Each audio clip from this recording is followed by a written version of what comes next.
This episode, I want to go through things that can increase your risk of becoming a victim of a wrench attack. Being a Bitcoiner, you shouldn't just be assessing your risk online or with tech. You should be assessing it in the physical world as well. So if you're curious, please watch along to see how you can map out your risk. In this video, I want to do something that is going to be a little bit more interesting than just looking at plain statistics. And I'm going to map out my risk in my own life so you can see what is in the inclusion criteria and you can copy this checklist for yourself. And just for reference, this is by no means an exhaustive checklist.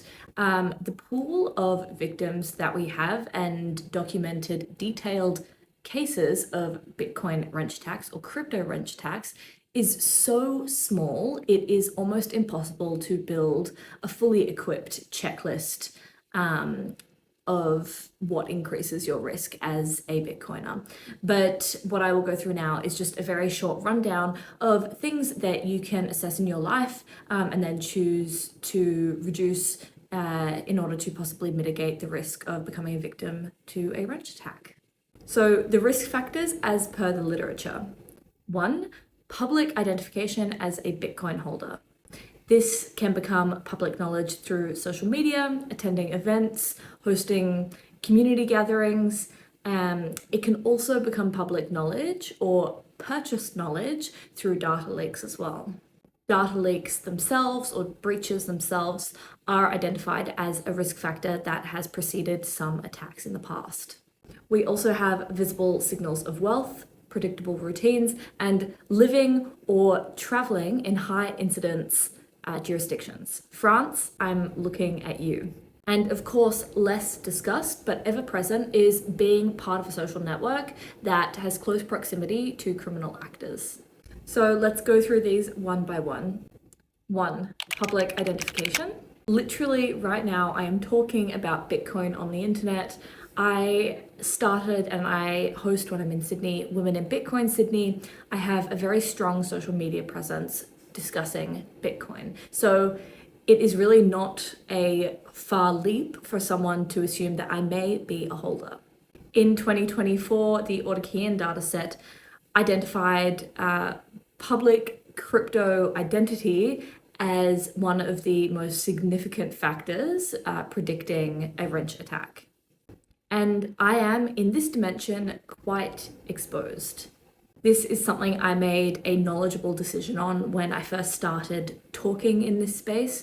I have a very loud voice and opinions, and I want to see the world change and I want to be a part of that. So for me, it's a fair trade-off, but it is important to analyze before you decide to commit and show your face and your name online in association with Bitcoin or crypto.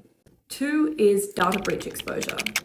I think this is one of the most pervasive risk factors because a data breach is not something someone ever chooses to do, and it's not something that they can really consent to. Unfortunately, most people buy Bitcoin through regulated exchanges, and most, if not all regulated exchanges, at least in Western countries, require some form of KYC and identification to be provided. So where there is a breach, your personal and sensitive financial details, sometimes your address as well, will be leaked. If you recall, in 2020, Ledger had a leak that was 270,000 customer records in one go. Sadly, many of these profiles are still circulating and they can, on occasion, be bought for a price. Unfortunately, once information is out there, it's very, very hard to erase that. So in the worst case scenario, a data breach exposure can be essentially a permanent attack surface that sits on something like the dark web, waiting for anyone who is willing to pay for it. 3rd risk factor is geography. Now, for someone like me who lives a relatively nomadic life at the moment,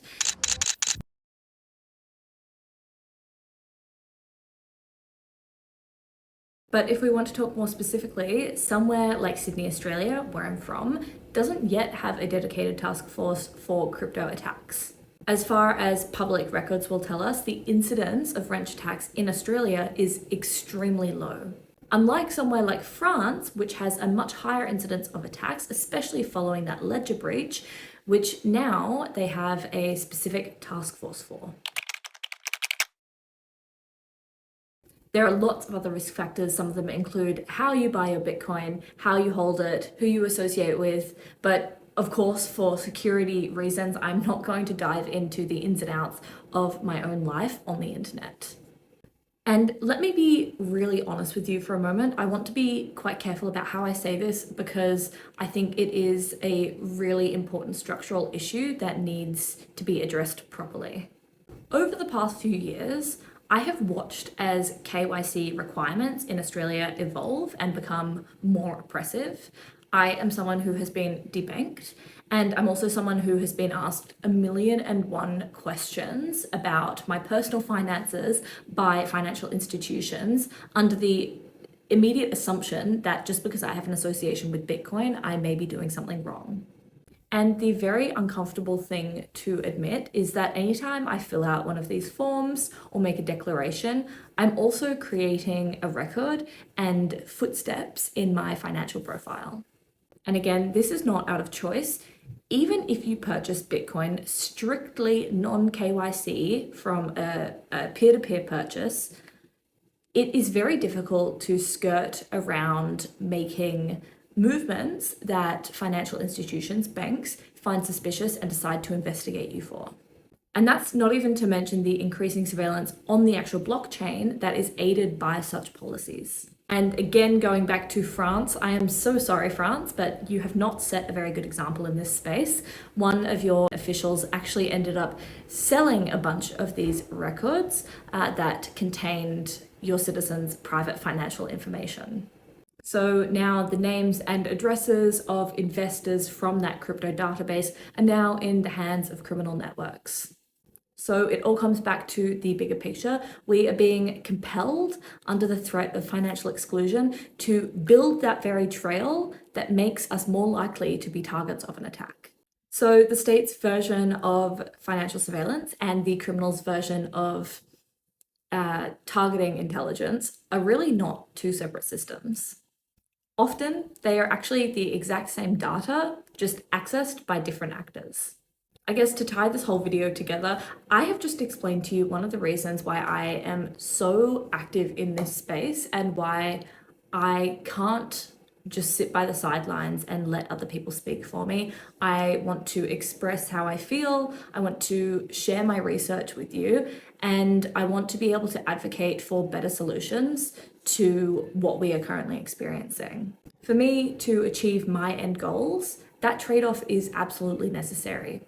But for you, I would highly encourage you take a moment before you become pronounced on the internet or in person about being a Bitcoiner and assess if this is something you really want in your life, or if you would rather live low profile and not have to worry nearly as much about being targeted for a Bitcoin wrench attack.